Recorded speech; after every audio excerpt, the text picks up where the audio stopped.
কিছুদিন আগে আমরা আমাদের বড় ইনকিউবেটরের জন্য 210টা ডিম দিছিলাম। আজকে আমরা আবার আমাদের ছোট ইনকিউবেটরে 100 প্লাস ডিম বসিয়ে দেব ইনশাআল্লাহ। তো আসসালামু আলাইকুম গাইস, কি অবস্থা আপনাদের? আশা করি আপনারা বেশি ভালো আছেন। কিছুদিন আগেই কিন্তু আমরা ইনকিউবেটরে ডিম বসিয়েছিলাম, তবে আজকে আমরা আবারও ডিম বসাবো আমাদের সেই ছোট্ট ইনকিউবেটরে। তাই আজকে ডিম নিয়ে আসলাম ফার্ম থেকে 110টা। তো এইগুলো আজকে আমরা জীবাণুনাশক দিয়ে পরিষ্কার করার পর আমরা ইনকিউবেটরে এগুলোকেও বসিয়ে দিব। এই যে হচ্ছে জীবাণুনাশক আর কি, জীবাণুনাশক বলতে এটা স্যাফলনের পানি। তো চলেন গাইস, আগে আমরা বেশি কথা না বলে আগে ডিমগুলোকে ভালোভাবে পরিষ্কার করি, তারপরে আমরা ইনকিউবেটরে বসিয়ে দিব ইনশাআল্লাহ।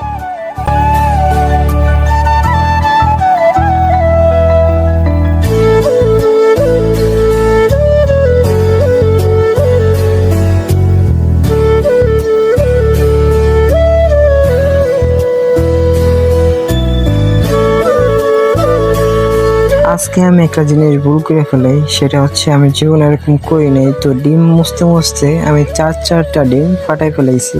তো এই যে দেখতে পাচ্ছেন, একটা ডিম ফাইটে গেছে আর কি। কেমন জানি খোসাটা অনেকটাই নরম, তো সেজন্য আর কি এরকম হইতেছিল।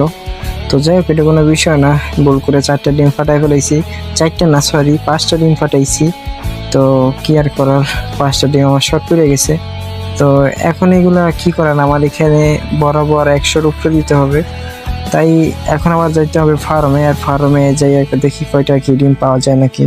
আমাদের কিন্তু সবগুলো ডিম মোছা কমপ্লিট। তো এবার আমাদের একটাই কাজ হচ্ছে, সেটা হচ্ছে আমাদের এখানে কিছু ডিম যে ফেটে গেছিলো, তো সেগুলোকে আমরা ফার্মে যেয়ে আনবো।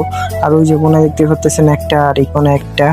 তো আমার ইদানিং আমার কিছু ছোট ছোট ডিম পাতা ছিল, তাই আমি আজকে ওদেরকে দিব আচ্ছা ক্যালফ্লেক্স। তো এই যে ক্যালফ্লেক্স ওষুধটা দিয়ে দেবো 1 লিটারের সাথে 2 ml করে। তো এটা আর কি দিলে ওদেরকে আর কি যে ক্যালসিয়ামের যে ঘাটতিটা থাকে সেটা আর কি পূরণ হয়ে যায়। তো চলেন একবার বেশি বকবক না করে আমরা ফার্মে যাই। ফার্মে যাই আমরা দেখি যে কয়টা ডিম এখান থেকে পাওয়া যায়। 4-5টা ডিম তো ফাটে ফেলেছি। তো এইখানে দেখা যাইতেছে একটা ডিম।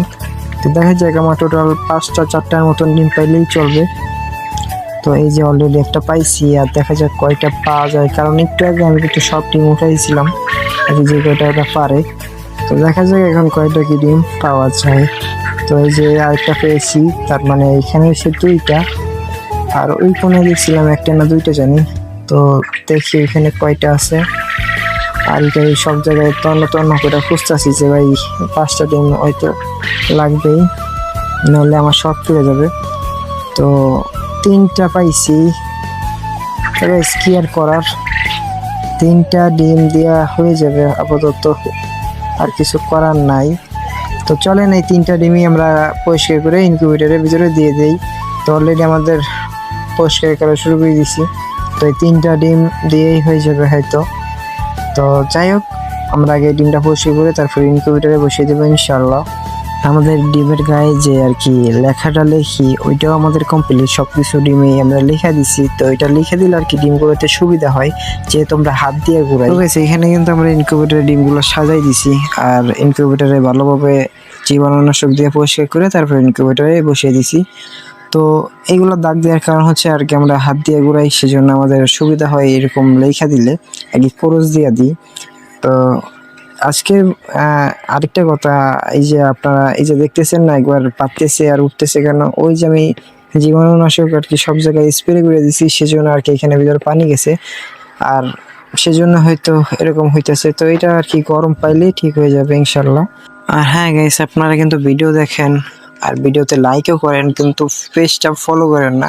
তো অবশ্যই মন থেকে হিংসা বাদ দিয়ে ছোট ভাই হিসাবে আমাকে ফলোটা করে দিবেন আমার পেজটাকে। তো সবাই ভালো থাকবেন গাইস, আল্লাহ হাফেজ, দেখা হবে নেক্সট কোনো ভিডিওতে।